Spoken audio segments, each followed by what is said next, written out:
Hindi club में फिर से आपका एक बार स्वागत है। ये वीडियो विशेष रूप से सीटेट से संबंधित है। ईवीएस ब्रह्मास्त्र का ये 12वां वीडियो है, बहुत ही महत्वपूर्ण है, प्लीज़ मिस मत कीजिएगा। इसके साथ ही आपको बताते चले, अगर सीटेट पेपर 1 ईवीएस में 30 में से 30 मार्क्स पाना चाहते हैं तो प्लीज़ डिस्क्रिप्शन बॉक्स में लिंक है, उन सभी वीडियोस को ज़रूर देखिएगा। चलिए स्टार्ट करते हैं इस वीडियो को। हमने पिछले वीडियोस में देखा था कस्तूरी हिरन वगैरह के बारे में, क्यों उसको मारा जाता है, तो थोड़ी सी खुशबू के लिए कस्तूरी हिरन को मार दिया जाता है। अब हम बात करते हैं विशेष क्षेत्रीय प्रजातीय के बारे में। इससे भी संबंधित प्रश्न आया है, इसलिए हमने डाला है। लाल आंकड़ों की पुस्तक दर्ज करती है, इसके बारे में भी एक प्रश्न आया था पिछली बार, इसलिए हमने डाला। स्थानिक प्रजातियों के बारे में पूछा गया था, इसलिए हमने डाला है। और स्थानिक प्रजाति के बारे में भी थोड़ा सा लिखा हुआ था, तो उसको भी हमने डाल दिया है ताकि कोई भी प्रश्न बाहर नहीं रहे। तो बहुत ही बढ़िया सीरीज चल रहा, ब्रह्मास्त्र सीरीज। आपके और भी वीडियोस जल्दी जल्दी लाने हैं, इसलिए हमने सुबह में भी एक वीडियो डाला, इस समय भी आपको एक वीडियो दे रहे हैं। ये तेज़ी से ख़त्म करके और भी सब्जेक्ट को कंप्लीट कराने की कोशिश किया जाएगा।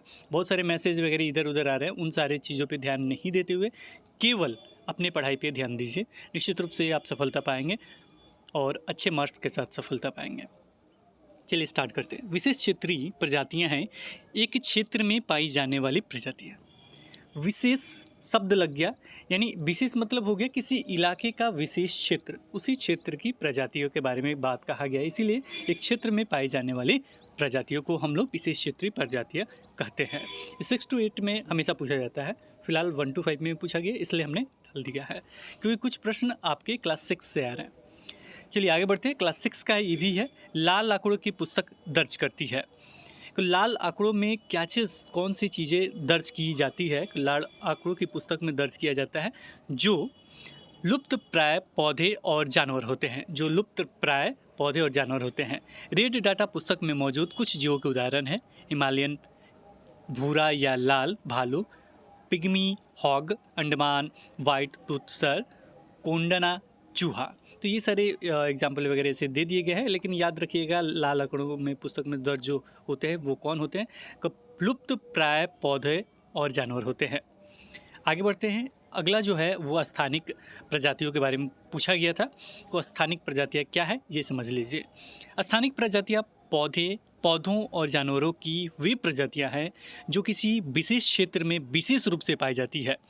जो किसी विशेष क्षेत्र में क्या होती है? विशेष रूप से पाई जाती है।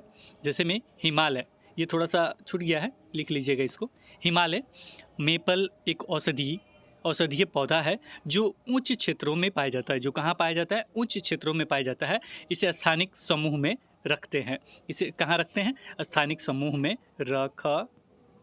स्थानिक समूह में रखते हैं। याद रखिएगा, इसे कहाँ रखते हैं? इसे स्थानिक समूह में रखते हैं। तो ये क्वेश्चन पूछा गया था। हिमालय मेपल जो होता है एक औषधीय पौधा है जो उच्च क्षेत्रों में पाया जाता है। इसे किस समूह में रखा जाएगा? तो इसे स्थानिक समूह में रखा जाता है। अगला है एक आक्रामक प्रजाति या आयतित प्रजाति या अन्य स्थानिक प्रजाति। इतने सारे नाम हैं, सारे नाम हमने दे दिए हैं ताकि कोई दिक्कत नहीं हो। एक आक्रामक प्रजाति या आयतित प्रजाति या अन्य स्थानिक प्रजाति एक गैर देसी प्रजाति है जो एक नए पारिस्थितिक तंत्र पर आक्रमण करने और नकारात्मक रूप से प्रभावित करने के लिए परिचय के एक बिंदु से फैलती है। अस्थानिक प्रजातियों का एक उदाहरण कौन सा है? तो वो है जलकुंभी। उदाहरण कौन सा है? जलकुंभी। याद रखिएगा, ये जो प्रश्न जो हम पढ़ा रहे हैं ये आपके क्लास 6 से भी कुछ बाहर का है। तो ये कब पूछे जाते हैं प्रश्न को? मात्र 3 ऐसा डे था, जैसे मेरे ख्याल से 27 था और 5 था, और भी शायद 17 या 27, 31 और शायद 5, ऐसे ही कुछ 3 डेट थे जो टफेस्ट क्वेश्चन पूछे गए थे। उसी में ये पूछा गया है कि इस बार भी टफेस्ट क्वेश्चन पूछना होगा। मात्र 3 से 4 दिन में ये क्वेश्चन आएंगे। बाकी दिन जो हम विस्तृत रूप से चर्चा करते हैं, जो अभी तक हमने पढ़ा है, उसी से आते हैं। लेकिन हमने सबको जोड़ दिया, हो सकता है उससे आपका पड़ जाए एग्ज़ाम, तो आपके लिए लाभकारी हो जाएगा। चलिए आगे बढ़ते हैं। दुर्लभ प्रजाति के बारे में। छोटी आबादी वाली प्रजातियाँ जो लुप्त प्राय या कमज़ोर श्रेणी में हस्तांतरण हो सकती हैं, यदि उन्हें प्रभावित करने वाले नकारात्मक कारक काम करना जारी रखते हैं तो उन्हें दुर्लभ प्रजाति कहा जाता है। ऐसी प्रजातियों के उदाहरण हिमालयी भूरे भालू, जंगली एशियाई भैंस, रेगिस्तानी लोमड़ी, हार्न बिल आदि हैं। संकटपन जाति, ये ऐसी प्रजातियां हैं, जाति या प्रजाति, संकटपन प्रजाति या जाति, ये ऐसी प्रजातियां हैं जो लुप्त होने के कगार पे हैं। जो लुप्त होने के कगार पे हैं उसे संकटपन जाति कहते हैं या प्रजाति कहते हैं। ये लाइन याद रखिएगा, ये पूछा गया प्रश्न है और फिर पूछा जा सकता है। तो संकटपन प्रजाति वे प्रजाति होती जो लुप्त होने के कगार पे, यानी लास्ट स्टेज पे है, उसके बाद वो लुप्त हो जाएंगे। जिन जानवरों की संख्या इतनी कम हो रही है वे विलुप्त होने का सामना कर सकते हैं, उन्हें लुप्तप्राय जानवरों के रूप में जाना जाता है। ऐसी प्रजातियों का अस्तित्व मुश्किल है यदि इनकी आबादी में गिरावट के कारण नकारात्मक कारक काम करना जारी रखते हैं तो। ऐसी प्रजातियों के उदाहरण है काला हिरन, मगरमच्छ, भारतीय जंगली गधा, भारतीय गैंडा और शेर की पूंछ वाला मैकैक। ये मतलब समझिए वैसे प्रजाति होते हैं, वैसे जो जंतु होते हैं जो लास्ट स्टेज में, उसके बाद वो दिखना बंद हो जाएंगे कम संख्या में, उनको संकटपन प्रजाति के नाम से जाना जाता है। कुछ आपके पार्क वगैरह, नेशनल पार्क वगैरह के बारे में या उद्यान वगैरह के बारे में पूछा गया प्रश्न है। तो सबसे पहले हम लोग जो बुक में दिया गया है उसे पढ़ लेते हैं, फिर कुछ एक्स्ट्रा भी पढ़ लेंगे। याद होता है तो आपको ठीक है, नहीं याद होता है तो समझिए कि थोड़ा सा आप पढ़े रहेंगे तो आ जाएगा, तो टिक कर दीजिएगा। चलिए याद भी करवाना है आपको। एक आता है आपका उत्तराखंड में। उत्तराखंड का जो नाम है उसे किस नाम से जाना जाता है? उसे उत्तराखंड में जो नाम है वो है जिम कॉर्बेट नेशनल पार्क। याद रखिएगा क्या नाम है? Jim Corbett national park. कैसे याद करेंगे? तो देखिए उत्तराखंड में ख है और जब इसका कॉर्बेट का जब नाम आएगा तो इसमें देखिएगा क है, तो जिम कॉर्बेट नेशनल पार्क यानी उत्तराखंड। क ख का कॉम्बिनेशन क और यहाँ पे खंड में ख। ठीक है, याद रखिएगा Uttarakhand Jim Corbett national park. जब टिक कीजिएगा तब आपको याद आ जाए, खंड सर ने ख बताया था, खंड में ख है और कॉर्बेट में क है। याद आ गया, टिक किया, हमें 1 मार्क्स मिल गया, निश्चित रूप से याद आएगा। अब हम आगे बढ़ते हैं। अगला जो चर्चा है वो है राजस्थान के बारे में। तो राजस्थान के बारे में किसका चर्चा होता है? केवलादेव घाना नेशनल पार्क भरतपुर। केवला राजस्थान में केवलादेव है, जहाँ है आपका घना नेशनल पार्क भरतपुर में। घना नेशनल पार्क भरतपुर में। क्वेश्चन 2 तरीके से पूछे जा सकते हैं, निम्न में से कौन सा राजस्थान में जो है नेशनल पार्क है? कोई एक हो जाएगा केवलादेव, दूसरा हो जाएगा घना नेशनल पार्क भरतपुर। भरतपुर में है आपका घना नेशनल पार्क। आगे बढ़ते हैं। अगला जो है वो है आपका कांजीरंगा राष्ट्रीय उद्यान, जो कहाँ स्थित है? ये असम राज्य में स्थित है। कांजीरंगा राष्ट्रीय उद्यान कहाँ है? तो ये असम में है। कांजीरंगा राष्ट्रीय उद्यान कहाँ है? तो कांजीरंगा समझ जाइए कि असम में है। कांजीरंगा कहाँ है? असम में है। याद कर लीजिए, 2 से 3 बार में जरूर याद कर लीजिएगा। कांजीरंगा राष्ट्रीय उद्यान कहाँ है? असम में है। 2-3 बार पूछा गया है, इसलिए इसे याद कर लीजिएगा। कांजीरंगा असम, कांजीरंगा असम। चलिए आगे बढ़ते हैं। कॉर्बेट पार्क के बारे में हम चर्चा कर लेते हैं फिर से। कॉर्बेट पार्क जो है क ख ग से चालू है। जिम कॉर्बेट नेशनल पार्क लिखे या कॉर्बेट पार्क लिखे, एक ही है। तो कॉर्बेट पार्क जो है वो उत्तराखंड में है, उत्तराखंड का स्थान है, तथा यह एक महत्वपूर्ण पर्यटन स्थल है। और किस लिए ये प्रसिद्ध है, किसके संरक्षण से संबंधित है? कि यह अरण्य बाघ के संरक्षण से संबंधित है। किसके संरक्षण से संबंधित है? बाघ के संरक्षण से संबंधित है। एक और पूछा गया था, वो प्रश्न था आपका दाची गाम। तो दाची गाम वन्य जीव संरक्षण क्षेत्र, याद रखिए, ये जो है आपका दाची गाम वन्य जीव संरक्षण क्षेत्र जो है हंगुल मिर्ग के, किसके लिए? हंगुल मिर्ग के संरक्षण से संबंधित प्रसिद्ध है, संरक्षण के लिए प्रसिद्ध है। याद रखिएगा, हंगुल मिर्ग कौन है? दाची गाम। अब कुछ और है, पढ़ते जाइए केवल। सरिस्का टाइगर रिजर्व, यह वन जीव अभ्यारण्य बाघों के संरक्षण के लिए प्रसिद्ध है। कहाँ है? राजस्थान के अरवल जिले में स्थित है। अगला है दाची गाम राष्ट्रीय उद्यान। देख लीजिए, अभी हम जो पढ़ रहे थे दाची गाम ही पढ़ रहे थे। राष्ट्रीय उद्यान ये पूछा गया था कि किसके लिए प्रसिद्ध है, हंगुल मिर्ग के लिए, लेकिन इसमें देखिए क्या क्या और दिया गया है। यह जम्मू और कश्मीर के श्रीनगर में स्थित है। इसे शुरू में श्रीनगर को स्वेच्छा पेयजल उपलब्ध कराने के लिए स्थापित किया गया था। यह स्थान अपने मिर्ग के लिए जाना जाता है, जिसे कश्मीर हरिन के नाम से भी जाना जाता है।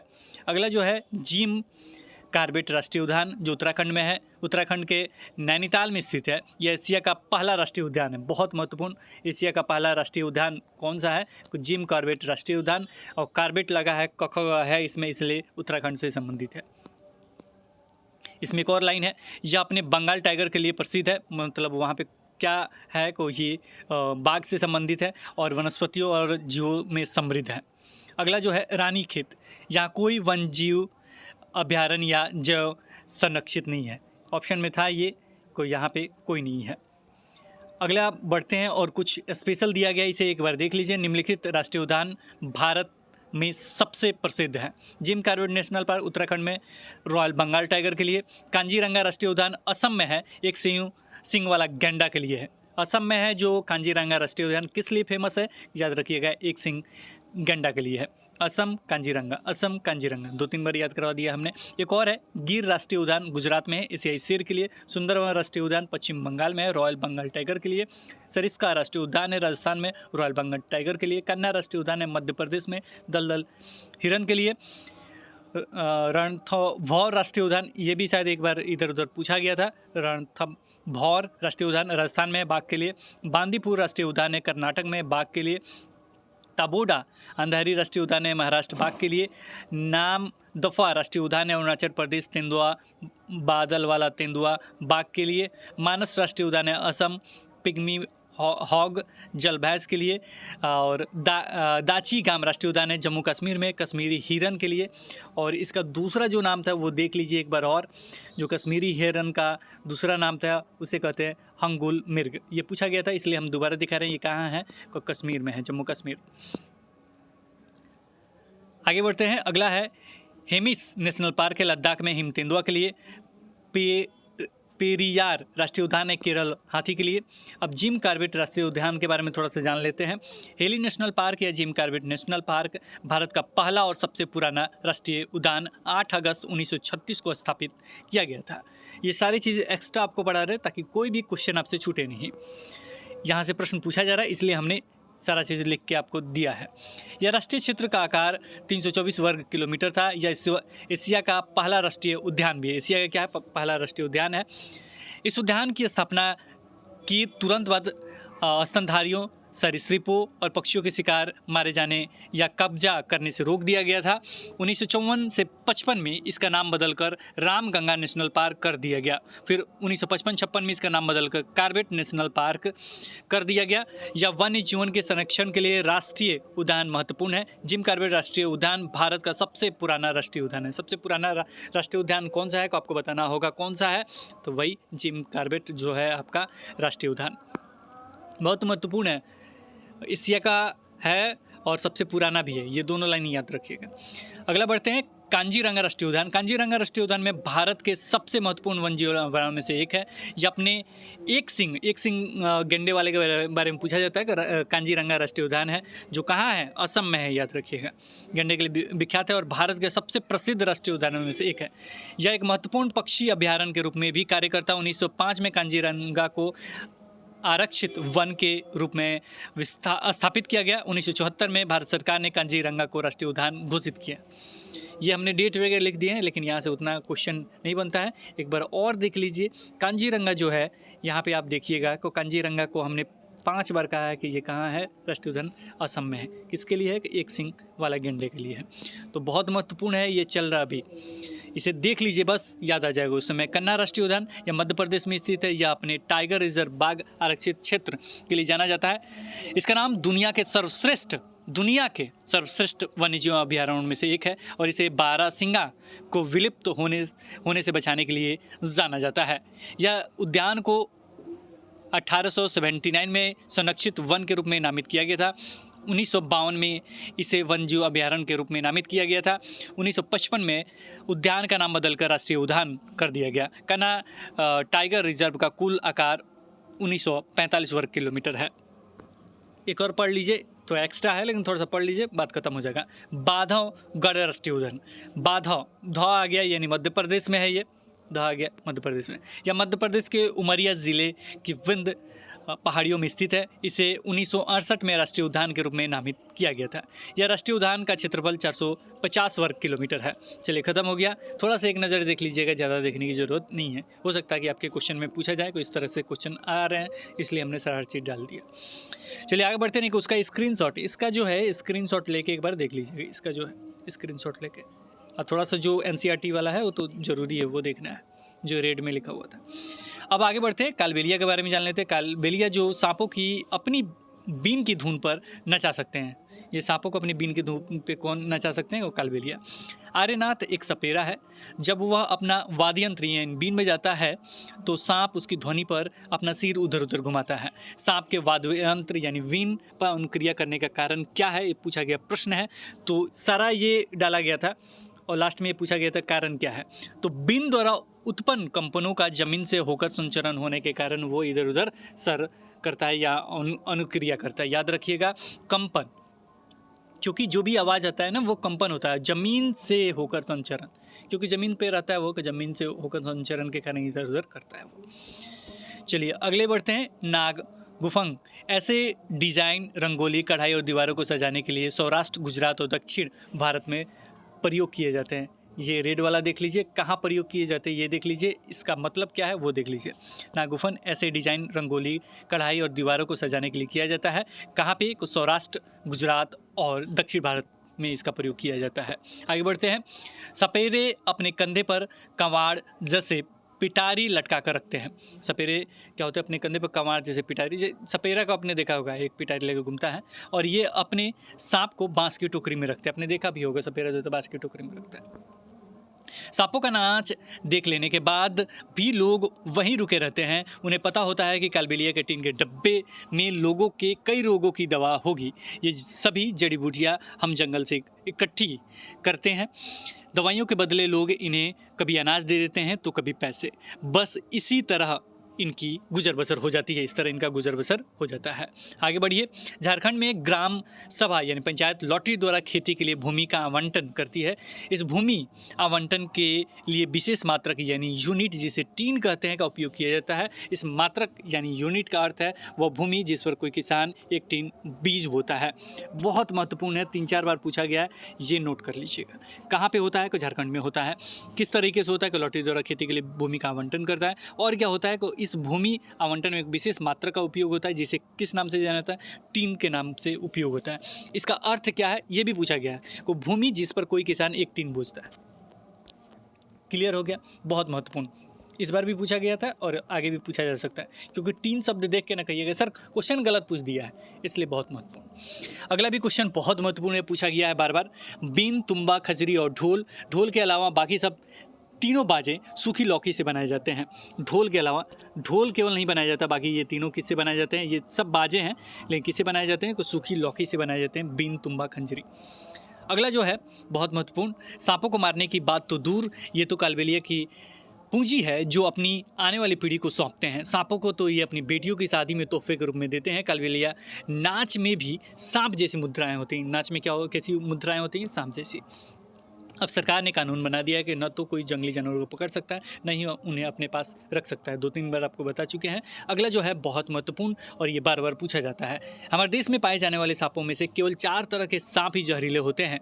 कौन कौन से होते हैं? याद कर लीजिए। नाग, करैत, दुबैया और अफाई। इसके और भी नाम है, वो नोट कर लीजिए। दुबैया को रसल वाइपर के नाम से भी जाना जाता है, और ये पूछा गया है। दुबैया हटा के रसल वाइपर भी लिख दिया जाएगा तो समझिए दुबैया को कहा जाता है। दोनों नाम में कन्फ्यूज नहीं होना है, दोनों एक ही नाम है। अफाई को क्रकच, सल्की वाइपर के नाम से भी जाना जाता है। याद रखिएगा, वाइपर और ये भी वाइपर है। दोनों का नाम एक बार नोट कर लीजिए।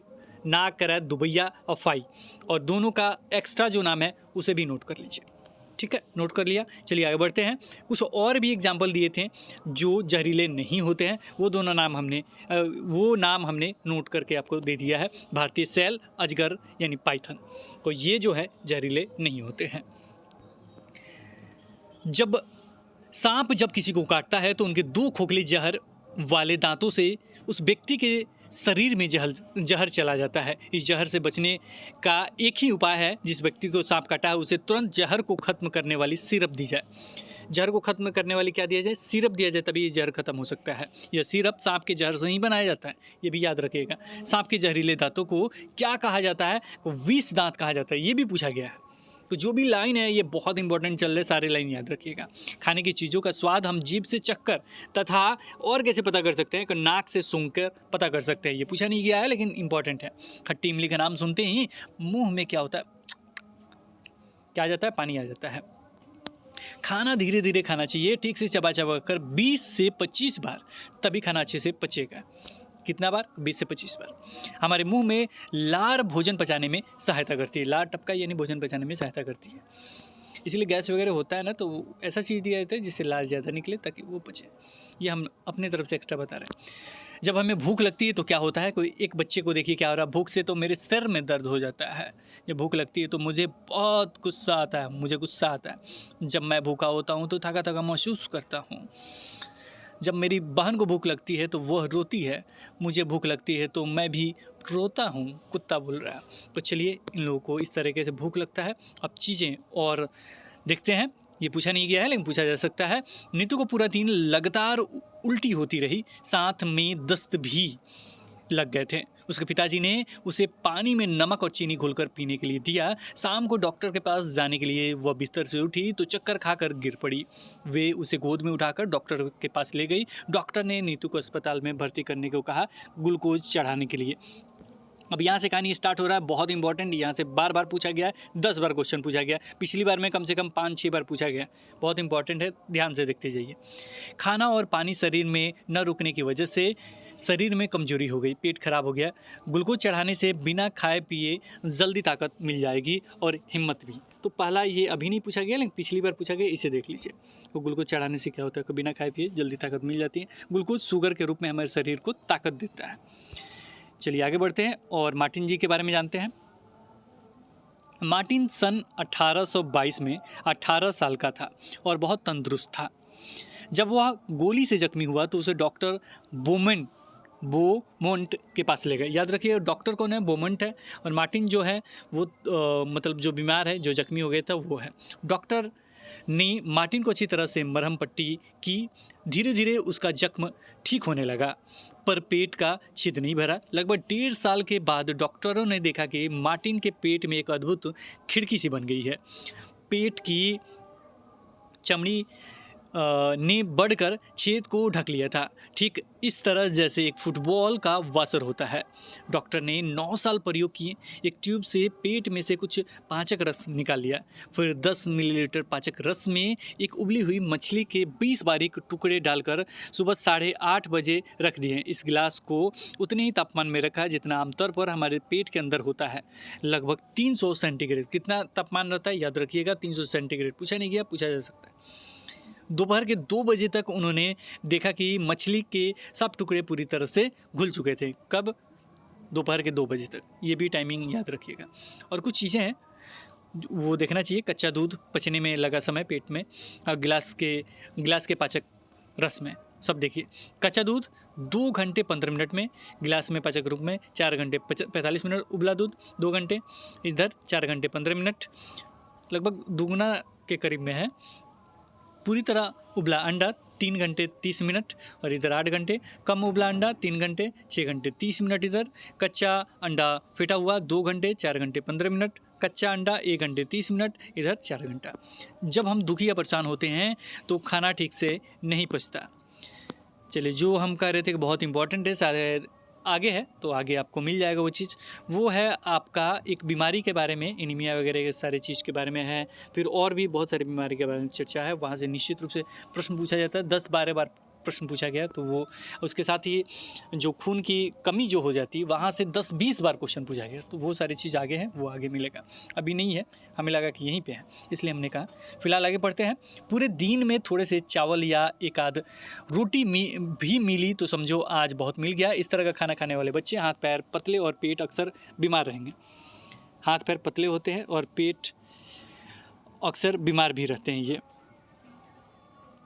आगे है दाल चीनी रोटी सब्जी से दूर, बाजार के चिप्स बर्गर कोल्ड ड्रिंक इस तरह का खाना खाने वाले बच्चे बदन मोटा और थुलथुला, पैर में दर्द, फुर्ती से कोई भी काम नहीं कर पाएंगे। ये दोनों प्रश्न नहीं पूछा गया इस बार पूछा जा सकता है, यानी पिछली बार नहीं पूछा गया ऑनलाइन में, इस बार पूछा जा सकता है, इससे पहले पूछा गया है। उड़ीसा के कालाहांडी जिले में सबसे अधिक क्या उपजाया जाता है बाबू? चावल। ये एनसीईआरटी का बहुत ही महत्वपूर्ण प्रश्न है। सबसे अधिक क्या उपजाया जाता है? चावल, उड़ीसा के कालाहांडी में। अमन को कैसे पता आलू खराब हो गए? कद्दू से पता चल जाएगा। आगे, रसोई घर में से खाने पीने की कुछ चीज़ें जो 2-3 दिन में ख़राब हो जाती, दूध दही हरी सब्जी हफ्ते भर में तक ख़राब नहीं हो, आलू प्याज केक महीने भर तक ख़राब नहीं होगा, आटा चीनी तेल घी। गर्मी में खाना जल्दी ख़राब होता है, सर्दी में देर से, ये भी याद रहे, गर्मी में जल्दी ख़राब हो जाता है खाना, ये तो जानते भी होंगे। संकेत पैकेट पर लिखी जानकारी खरीदने से पहले जांचते हैं, जैसे मूल्य, वजन, तारीख आदि। मतलब पैकेट पे जो भी लिखा रहता है उसको क्या जांचते हैं वहाँ पे? मूल, वजन, तारीख आदि। नमी यानी पानी के कारण ब्रेड पर क्या लग जाते हैं? फफूंदी लग जाती है। खाने की चीज़ों को एक दिन तक बचाने के घरेलू उपाय है। दूध उबालते हैं, पके हुए चावल को गीले कपड़े में लपेट कर रखते हैं, हरा धनिया को एक कटोरे में डालकर पानी के बर्तन में रखते हैं, प्याज लहसुन खुले में रखते हैं नमी से बचाकर। अगला है अब चिट्टी बाबू के बारे में है, इसे भी मामिंडी टांडा के बारे में पूछा गया है। और यहाँ से 1-2-3 और प्रश्न आए जो नीचे हैं, ये कहानी पढ़ने के बाद कि कैसे बनाया उन्होंने, और वो पूछा भी गया है। चलिए पढ़ते हैं। चिट्टी बाबू और चिन्ना बाबू आंध्र प्रदेश के अत्रोयापुरम गांव में रहते हैं। वहाँ इन्होंने आम पापड़ यानी मिमिंडी तंडा आम से बनाया है। आम पापड़ यानी मिमिंडी तंडा, दोनों नाम याद रखें। मिमिंडी तंडा 4 हफ्तों में बनता है। ज़रूरत की चीज़ें हैं चटाई, खजूरीना, पेड़ के डंडे, नारियल की बनी रस्सी, गुड़ और चीनी। अम्मा ने आंगन में एक कोना ढूंढा जहां अच्छी धूप आती हो। फिर दोनों भाइयों ने जहां डंडे से ऊंची मचान बनाई, उस मचान पर रस्सी की सहायता से चटाई बांधी। अगले दिन अप्पा ने सबसे ज़्यादा पक्के आम के रेशे कम होते हैं, आम में रेशे कम होते हैं, इसीलिए सबसे ज़्यादा पके आम लिए। आम का गुद्दा निकाला। फिर एक दिन बड़े बर्तन में पतले सूती कपड़े पर आम के रस को छाना ताकि गुद्दे में आम के रेशे ना है। आम के रस के बराबर मात्रा में गुड़ और चीनी, गुड़ को अच्छे तरीके से तोड़कर ताकि उसमें बिल्कुल गांठ ना रहे। ये सारे शब्द जो क्वेश्चन में लिखे गए हैं, ये पूछा जा सकता है कि क्यों तोड़कर, वो ताकि उसमें बिल्कुल गांठ नहीं रहे। एक बड़े चम्मच से अच्छे से मिलाकर एक पतली सी परत चटाई पर फैला दे। फिर उसे धूप में सिखाने के लिए छोड़ा। दिन छिपने और चटाई को साड़ी से ढक दिया। अगले दिन एक और परत आम की परत पर जमा दी। ऐसी कई परतें जमाई जाती है। अगले 4 हफ्तों तक सूखने, बारिश ना हो तो यदि दिया जाता है। 4 हफ्तों के बाद यह परत 4 सेंटीमीटर की हो गई और एक सुनहरी बिछौनी की तरह लगने लगी। कुछ दिन बाद चटाई हटाकर आम पापड़ की परत को छोटे छोटे टुकड़ों में काटा। अब याद रखिए, आम का यह अचार साल भर चलता है, अगले मौसम के आम आने तक। अब ये बन गया आपका आम पापड़। तो संरक्षित रखने का एक उपाय है। साथ में अगला जो है, कैसे संरक्षित आम को रखा जाता है का, आम का यह अचार साल भर तक चलता है, अगले मौसम के आने तक। अब कुछ को संरक्षण के सही ढंग से प्रदान करता है। यहाँ से पूछा गया था कुछ मुरब्बा, इसमें ऑप्शन सही था। तो सेब को कैसे संरक्षित रखा जा सकता है कि मुरब्बा बना के, और ऑप्शन दिया था कि खाद्य पदार्थ को कैसे संरक्षित रखा जा सकता है, उसमें ऑप्शन सही था मुरब्बा ही। अगला है कच्चा आम। तो कच्चा आम को कैसे अचार बनाकर। दाल को कैसे रख सकते हैं, एक बार ऑप्शन में पूछा गया था दाल को, पापड़ ऑप्शन टिक किया गया था। तो दाल को पापड़ मतलब दाल जो है उसको कैसे संरक्षित रख सकते, संरक्षित मतलब सुरक्षा कैसे कर सकते हैं, तो पापड़ बनाकर। पापड़ चटनी बढ़िया बनाते हैं, ये क्वेश्चन पूछा जाएगा, याद रखिएगा। कैसे, किसको संरक्षण के द्वारा रखा जाता है, निश्चित रूप से पूछा जा रहा है। पापड़ चटनी बढ़िया बनाते हैं, कैसे, पढ़ लीजिए। पापड़ उड़द के दाल को पीसकर मसाले मिलाकर बेलकर तथा धूप में सुखाया जाता है। धनिया की चटनी सिल पर पीसकर बनाई जाती है। बढ़िया, ये लिखा है इसलिए ताकि समझ में आ जाए। जो उड़द के दाल को पीसकर उसे मसाले बनाकर बनाई जाती है। चने और 3 कटोरी के बारे में अगले दिन हम पढ़ेंगे। सोच रहे छोटा छोटा वीडियो करके ही समय के अनुसार देते। और यहाँ से ये प्रश्न पूछा गया था जो बहुत ही महत्वपूर्ण है। तो चलिए अब हम चलेंगे नेक्स्ट वीडियो में। तो आज इस वीडियो में बस इतना ही। ये वीडियो कैसा लगा ज़रूर हमें बताइएगा। जल्दी जल्दी देख लीजिए। आप लोगों का देखना और लाइक करना ही डिपेंड होता है कि तेज़ी से देखिएगा, तेज़ी से नेक्स्ट वीडियो आएगा। तो फिलहाल इस वीडियो में इतना ही, फिर मिलेंगे एक नए वीडियो के साथ। तब तक देखते रहें, बने रहें हिंदी क्लब में। धन्यवाद, बाय बाय।